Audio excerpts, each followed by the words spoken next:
of all time, still has brutal knockout power.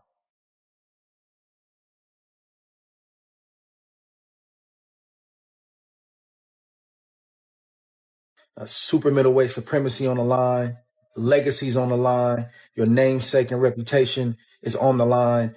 And I just take my hat off to both of these fighters for putting everything on the line late in their careers the way that they are. This is rare, and it's becoming more and more rare in boxing. Dan Raphael kind of made a great point when talking about sizes, because he said, if you look at them two together now, they look the same size. Mm-hmm. He said, people have got the idea of the size thing wrong. It's not looking at them as a physical package. It's who has absorbed the bigger shots on the... The anticipation for the mega fight between Saul Canelo Alvarez and Terence Crawford has reached levels boxing hasn't seen in years. Dubbed a $600 million blockbuster showdown, the clash between Mexico's biggest boxing superstar and America's pound-for-pound king isn't just another fight. It's history in the making. But what was supposed to be a traditional face-off to hype the bout quickly spiraled into chaos. So I see y'all in Vegas, man. Part of me wants to be home watching this fight in street clothes, but I got to take the street clothes off. I got work to do. I got to put that suit on, get ringside with John and Max, and call this fight like I know we can. Huge event, huge implications, historic night, and I'm happy to be a part. I hope to see you in Vegas at Allegiant Stadium. If not, man, tune in live on Netflix. Leaving fans buzzing, promoters scrambling, and media outlets replaying the footage on loop. The fight itself was already destined to be huge. Canelo Alvarez, the undisputed face of boxing, has spent over a decade dominating multiple weight classes. His resume speaks for itself. World titles at 154, 160. Be able to get Crawford. But anything can happen. I mean, Crawford can catch him on chin too. I mean, it's not like it's a for sure thing. It just seems that Canelo has speed and his power at that weight, so it's going to be hard for Crawford to do anything. 168 and 175 pounds. Known for his granite chin, slick defense, and devastating counterpunches, Canelo remains one of the sport's most dangerous fighters. On the other side, Terence Crawford has built his reputation as one of the most technically gifted fighters of this generation.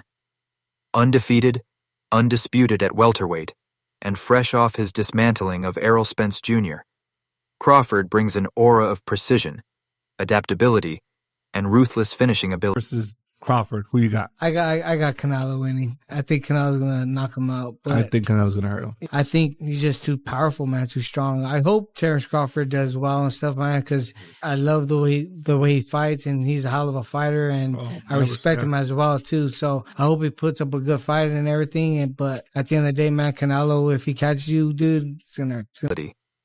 Many fans argue he's the true pound-for-pound number one. With two generational talents colliding, the stakes couldn't be higher. Add in a projected $600 million global revenue stream through pay-per-view buys, sponsorships, ticket sales, and international broadcasting rights, and this fight isn't just a clash of champions. It's a financial juggernaut. The official press tour made its stop in Las Vegas, the fight capital of the world. The room was electric. Cameras flashed, reporters leaned forward, and chants of Canelo. At first, things seemed routine. Both men took the stage, posing with their promoters. Hey, I always say this. He took Golovkin's biggest hit, and he took Bivol' biggest hit. I don't think Crawford could knock him out. I think Terence Crawford can knock Canelo out if he catches him, because with Gennady Golovkin hit harder, but he was a lot slower. Yeah. So when Canelo seen the punches coming, he's able to embrace. I think if Terence Crawford catches Canelo with a shot that he doesn't see coming, boom, then he goes. And exchanging confident smiles. But the moment they stepped face to face, the energy shifted. Canelo, stand-in, with his usual calm but intimidating presence, locked eyes with Crawford, who refused to back down an inch. The silence between them spoke volumes. It wasn't just two fighters promoting a bout. It was two men staring into the reality of the biggest fight of their lives. What started as controlled tension quickly escalated. According to ringside reporters, it began when Canelo muttered something under his breath. Inaudible to the microphones, but enough to get the bigger guy, right? But he ain't the bigger guy. That's what they say. They say he's wider, he's got more mass. How are you feeling about Bud going in there taking on Canelo's power? But shit, I don't give a fuck about that power. Well, how you beat power? Speed. You said what? Speed. And what else? IQ.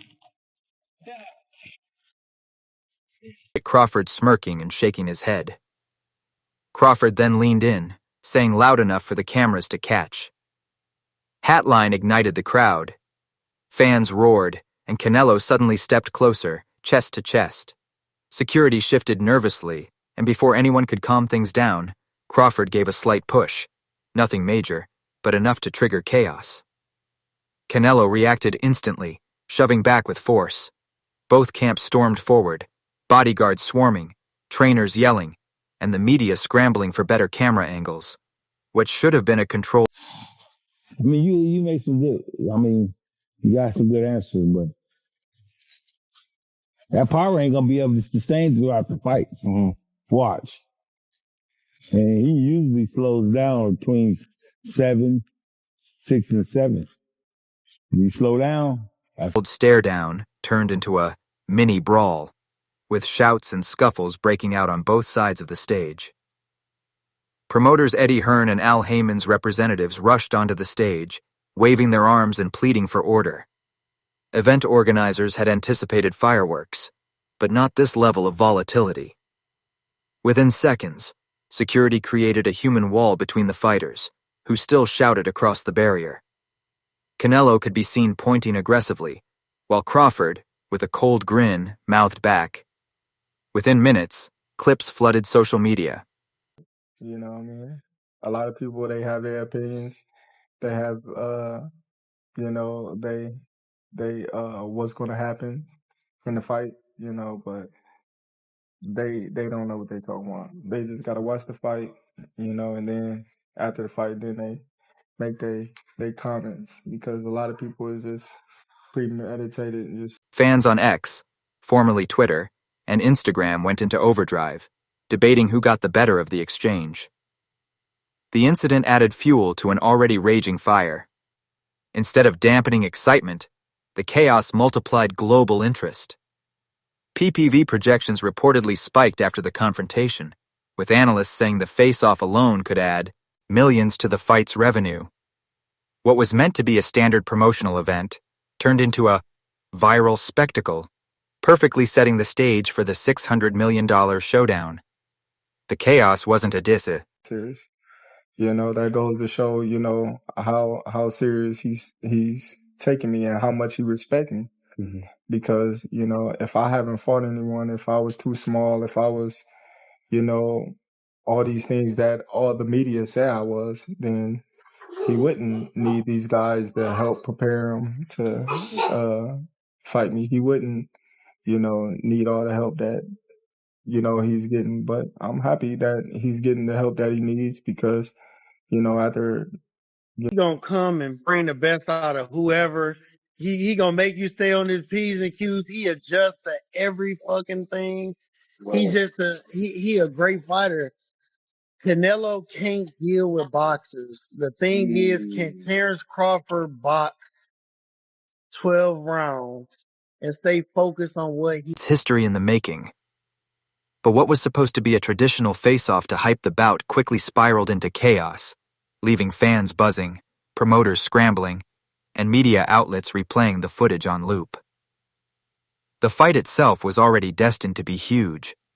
Canelo Alvarez, the undisputed face of boxing, has spent over a decade dominating multiple weight classes. His resume speaks for itself. World titles at 154, because he can beat him, but he just got to stay focused on what he needs to do, and that's box, because Canelo... I ain't gonna say he can't. He just have a hard time dealing with it. So we gonna see. And can Bud, stand that power that Canelo, give him? But like T-Bud get hit sometimes, because he wanna prove to people that he a dog, and he got 60, 168, and 175 pounds. Known for his granite chin, slick defense, and devastating counterpunches, Canelo remains one of the sport's most dangerous fighters.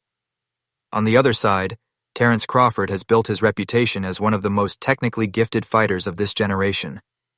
Undefeated, undisputed at welterweight, and fresh off his dismantling of Errol Spence Jr., Crawford brings an aura of precision, adaptability, and ruthless finishing ability. Many fans argue he's the true pound-for-pound number one. With two generational talents colliding, the stakes couldn't be higher. Add in a projected $600 million global revenue. About this one that makes it special. I don't know if it's the stakes on the line for Bud Crawford moving all the way up. I don't know if it's Canelo having this rejuvenation and this refocused mindset and attitude toward this fight to once again, even though he doesn't really need to prove. Revenue stream through pay-per-view buys, sponsorships, ticket sales, and international broadcasting rights. And this fight isn't just a clash of champions. It's a financial juggernaut. The official press tour made its stop in Las Vegas, the fight capital of the world. The room was electric. Cameras flashed, reporters leaned forward, and chants of "Canelo." At first, things seemed routine. Both men took the stage, posing with their promoters and exchanging confident smiles. But the moment they stepped face to face, the energy shifted. Canelo, stand-in, G with his usual calm but intimidating presence, locked eyes with Crawford, who refused to back down an inch. The silence between them spoke volumes,